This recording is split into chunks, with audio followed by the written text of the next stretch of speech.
할렐루야. 오늘은 피와 기름을 먹지 말라.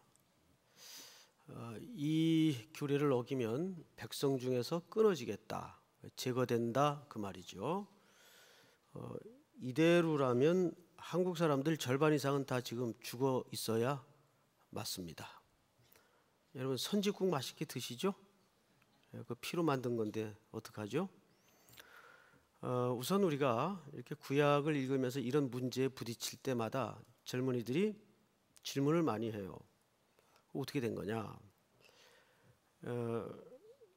그리고 피와 기름을 먹지 말라 명령을 하셔놓고 또 그것을 어길 때 굉장히 준엄하게 다스린단 말이에요. 죽는다. 그러면 이것이 오늘날에도 통용되는 그런 개념일까? 자, 성경은 점진적 계시의 방법으로 기록을 했어요. 그게 무슨 뜻인가 하면 구약에 나타난 모든 이런 규례들은 하나의 그림자입니다. 그림자는 뭐가 있다는 얘기가 되죠? 실체가 있다는 얘기가 됩니다. 아직 실체가 만져지지도 않고 보여지지도 않을 때예요.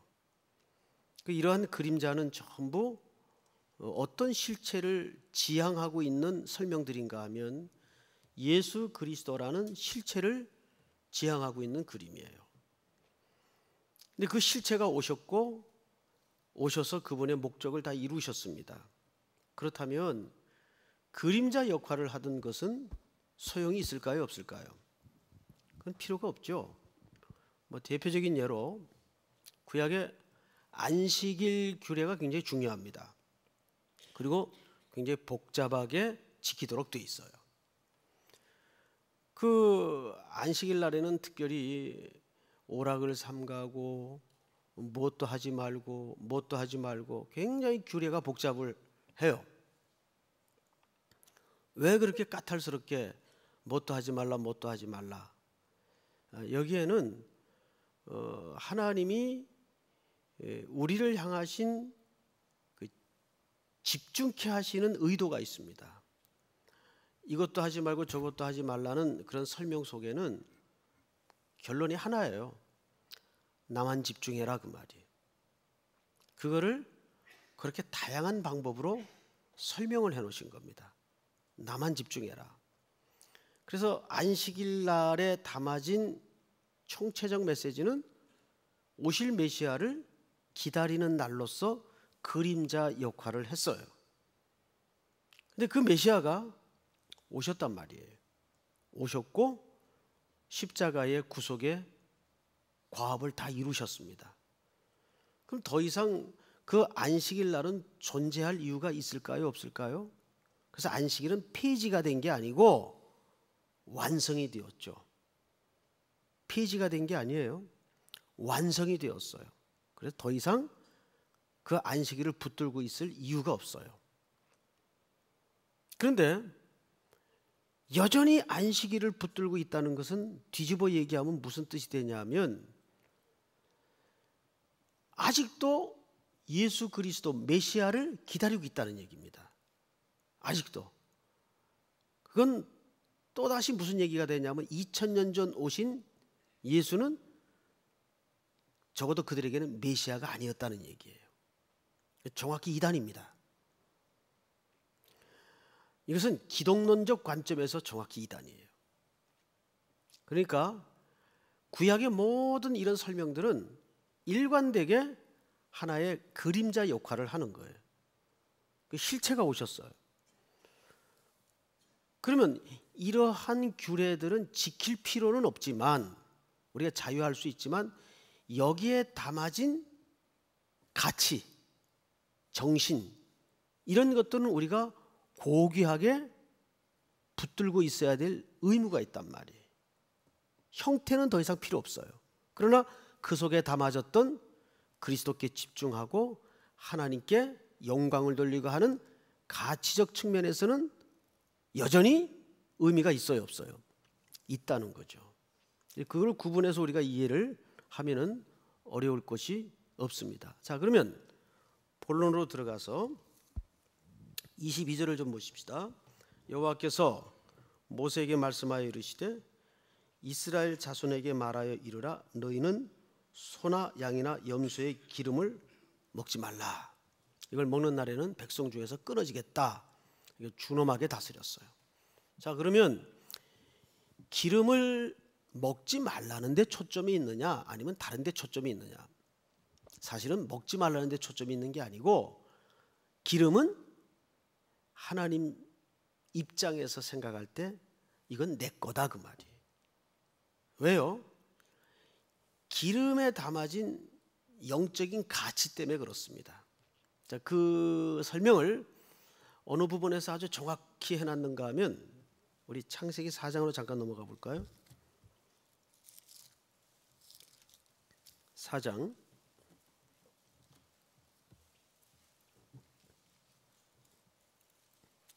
1절 제가 좀 읽겠습니다.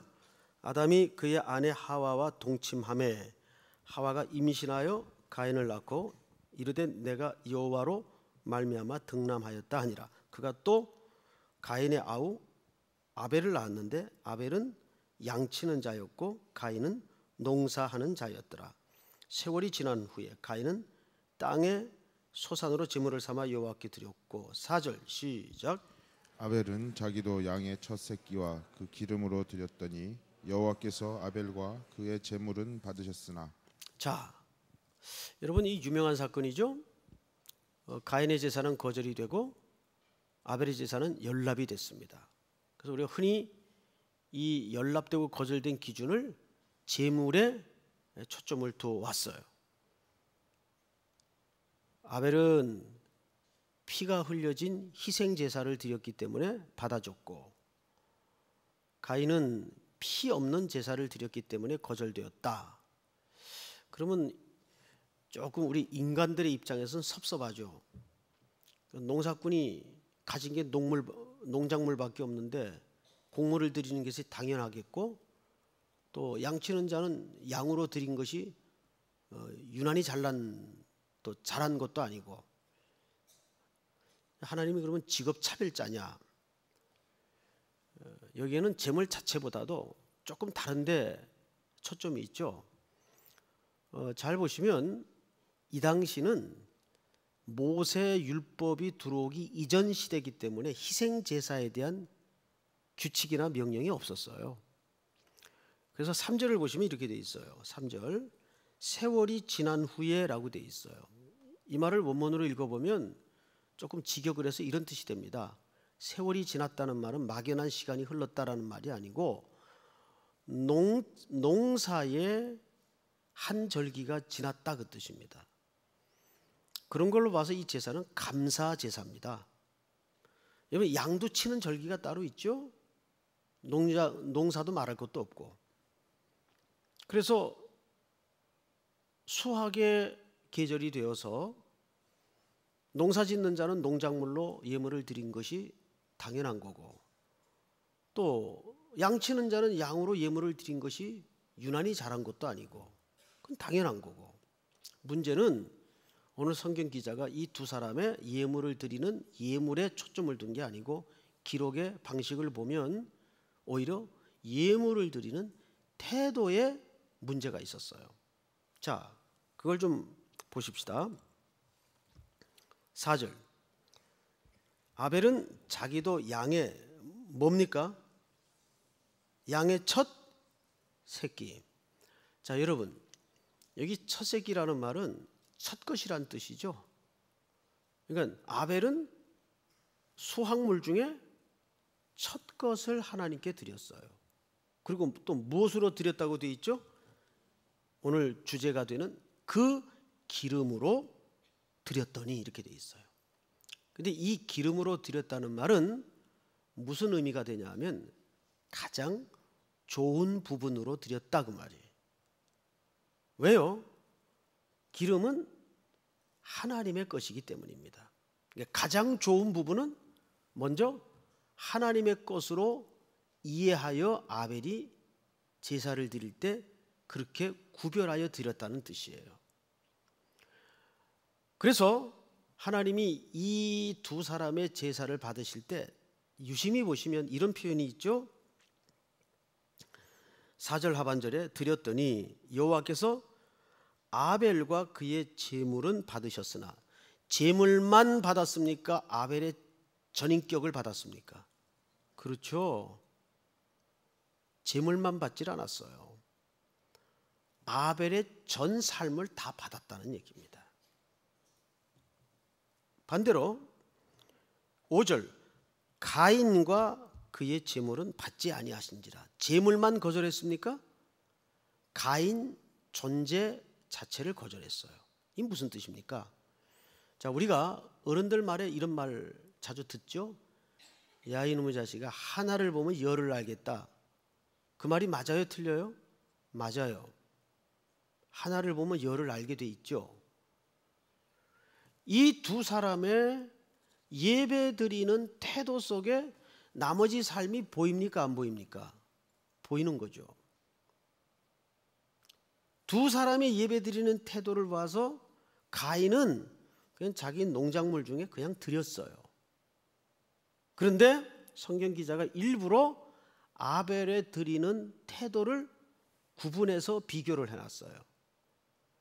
첫 새끼와 기름으로 드렸다. 가장 좋은 것으로 첫 것을 드렸다, 그 말이에요. 그러니까 이 태도로 아벨의 보이지 않았던 예배 행위의 이면에 가려워졌던 삶의 태도가 보입니까, 안 보입니까? 보이는 거죠. 지금 월드컵 한창 하고 있죠? 지금도 하고 있을 텐데, 그 홍명보 감독이 그 귀국길에 이런 얘기를 했다 그래요. 이번에 우리 선수들이 아주 좋은 경험을 했습니다. 그랬더니 어느 해설위원이 월드컵은 경험하는 자리가 아니라 증명하는 자리입니다. 아주 정확히 짚었어요. 월드컵이라는 그라운드에서 선수들은 몇 년 동안 노력하고 준비한 것들을 다 쏟아내서 거기는 증명하는 자리입니다. 이미 승패는 어디서 나는 거예요? 보이지 않는 훈련과 연습과 절제된 삶에서 승패가 나는 거죠. 그래서 월드컵은 경험하는 자리가 아니라 증명하는 자리입니다. 사실 굉장히 정확한 얘기예요. 특별히 오늘 이 두 사람의 예배는 제물 자체에 문제가 있었던 것이 아닙니다. 제물을 드리는 그 사람의 태도. 우리는 가인은 볼 거 없고 그 아벨의 태도 속에 뭘 우리가 발견하죠? 기름으로 드렸다. 왜? 이것은 가장 좋은 것이라는 히브리적 사유입니다. 그래서 가장 좋은 것으로 드렸다는 뜻이에요. 태도죠. 그러니까 기름은 누구의 것입니까? 하나님의 것이기 때문에 가장 좋은 것을 하나님께 드리도록 되어 있는 거예요. 자, 그러면 또 레위기로 다시 넘어가서 26절을 보십시다. 7장 너희가 사는 모든 곳에서 새나 짐승의 피나 무슨 피든지 먹지 말라. 무슨 피든지 먹는 사람이 있으면 그 사람은 다 자기 백성 중에서 끊어지리라. 두 번째는 피예요. 피. 피는 뭐죠? 우리 신명기 12장 23절을 한번 찾아서 읽어보십시다. 잠깐만. 신명기 12장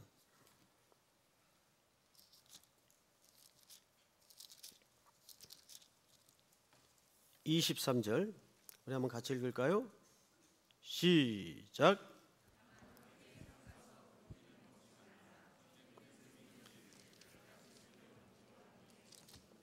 자, 피의 본질은 뭡니까?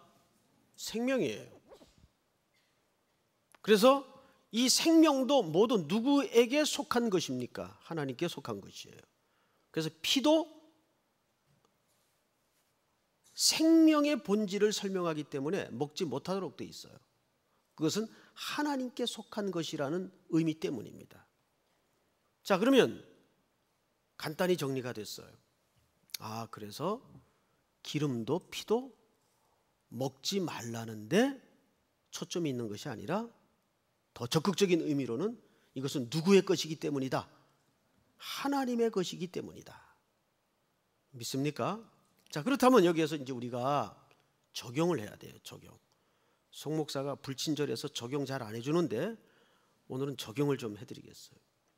그럼 이것이 영적으로 도대체 오늘 살아가는 우리들에게 어떤 적용점이 있을까? 제가 전도서를 강의하면서 우리 성도들에게 히브리적 개념의 청년의 정의를 말씀드린 적이 있어요. 히브리 말로 청년이라는 뜻은 생물학적인 나이 기준이 아닙니다. 20대 팔팔한 생물학적인 육체를 가졌더라도 정신이, 삶의 태도가 80 넘은 노인처럼 사는 사람이 있고 70이 넘었어도 청년처럼 청년으로 사는 성도가 있어요. 히브리 사람들이 청년이라고 부를 때는 그 단어의 유래가 어떻게 된 사연이 있는가 하면 국가에 전쟁이 났어요. 그래서 국가에서 소집을 합니다. 백성 중에 병사로 소집을 해요. 그러면 그 소집된 사람은 국가의 부름을 받아 전쟁이라는 목적으로 소명된 자예요. 그래서 히브리 사람들이 청년이라고 말할 때는 국가의 부름을 받아 소명된 자를 청년이라고 얘기를 합니다. 그러니까 청년의 정확한 개념은 목적을 따라 부름받은 인생을 얘기합니다. 그러니까 누구나 이것을 20대 팔팔한 청년의 생물학적인 나이 기준으로만 이해해서는 안 돼요. 오늘 내가 하나님께로부터 분명한 목적과 소명을 받은 삶의 자리가 있는가? 그 사람은 청년이에요. 그거 없이 살아가는 사람은 청년 아니에요. 그런 의미에서 오늘 기름을 먹지 말라, 피를 먹지 말라는 말은 우리의 모든 가장 최고의 것을 하루하루 일상을 통해서 하나님께만 드릴 수 있는 태도를 얘기합니다. 여러분, 여러분들이 제일 크라이막스가 5년 전입니까? 10년 전입니까? 오늘입니다. 오늘이에요. 현재라는 말을 영어로 보면 선물이라는 말과 뿌리를 같이 하고 있어요. 오늘이라는 시간의 선물을 하나님이 우리에게 주셨어요. 오늘 이 위대한 일상 속에 우리가 살아가면서 가장 최고의 것을 하나님께 드릴 수 있는 태도가 바로 오늘 레위기서에서 말하는 중요한 적용점입니다. 제가 그런 말을 해요. 가끔 여러분 최선을 다하지 마십시오. 최고의 것을 드리십시오. 이거는 절대 물질적 가치를 얘기하는 게 아니에요. 자기의 베스트를 하나님 앞에 언제나 드려야 돼요. 어느 할머니가 병원에 입원을 하셨어요. 그런데 철없는 손주 녀석이 할머니 입원하셨다고 이제 문안을 온 겁니다. 늘 할머니가 이 녀석을 볼 때는 걱정스러워요. 얘 아무개야, 너 그러지 말고 할머니 소원 하나 들어다오. 교회 나가라. 너 예수 만나야 된다. 알았어 할머니. 할머니처럼 나이 많으면 나갈게요. 지금은 할 게 너무 많아요. 그러자 할머니가 머리맡에 누군가 문안하러 올 때 갖다 놓은 오래된 꽃병에 꽂힌 꽃을 손주에게 건네줬어요. 가져가라. 이 다시 들은 꽃을 왜 나한테 주세요? 너도 네 여자친구한테, 사랑하는 사람한테 꽃다발을 받을 때 어떤 꽃을 받고 싶니? 화사하고 한참 물이 오르고 만개한 그런 꽃을 받고 싶죠. 이렇게 말라 비틀어진 꽃을 왜 나한테 주세요? 하나님도 입장이 똑같은데 이왕 하나님도 우리에게 선물을 받고 싶으실 때는 가장 아름다울 때, 가장 물이 올라 있을 때 최고의 것을 하나님이 선물 받고 싶지, 다 말라 비틀어진 꽃을 누가 받고 싶겠니? 마찬가지야. 너 예수 만나야 된다.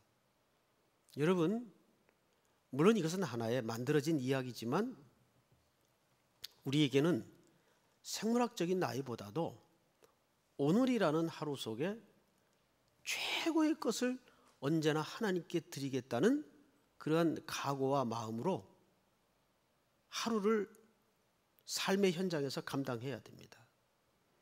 우리 찬송가에도 보면 이런 가사가 있어요. 저도 참 이 찬송을 좋아하는데, 주님께 귀한 것 드려 젊을 때 힘다하라. 진리의 싸움을 할 때 열심을 다하여라. 모범을 보이신 예수 굽히지 않으셨네.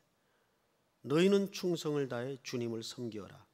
주님께 귀한 것 드려 젊을 때 힘다하라. 여러분, 우리가 하나님 앞에 하루라는 선물 받은 일상을 살면서 많은 일들을 부딪힙니다. 왜 우리가 최고의 것을 그분께 드려야 되느냐? 근거는 하나입니다. 하나님이 우리에게 최고의 것을 내놓으셨어요. 누굴 내놓으셨습니까? 아드님을 내놓으셨어요. 아드님의 생명, 피를 내놓으시고, 하나님에게는 자신보다 어쩌면 더 귀할 수 있었던 가장 기름진 것, 예수 그리스도 아드님을 우리를 위해서 내놓으셨어요. 우리는 갚아도 그 사랑은 갚을 길이 없는 은혜를 이미 입었습니다. 그래서 우리는 부채의 감각으로, 마음으로 살아간다는 말이 아니고 그 은혜의 사랑에 매여서 이제는 주님께 우리의 최고의 것을, 우리의 베스트를 하나님 앞에 드려야 될 이유가 그 십자가의 사랑에 근거한 겁니다. 우리 한번 575장 찬송 한번 같이 불러보죠. 575장.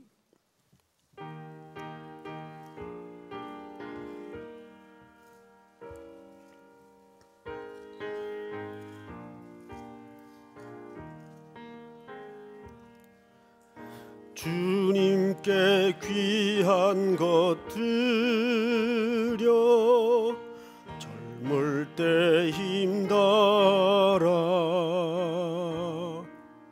진리의 싸움을 할 때 열심을 다하여라.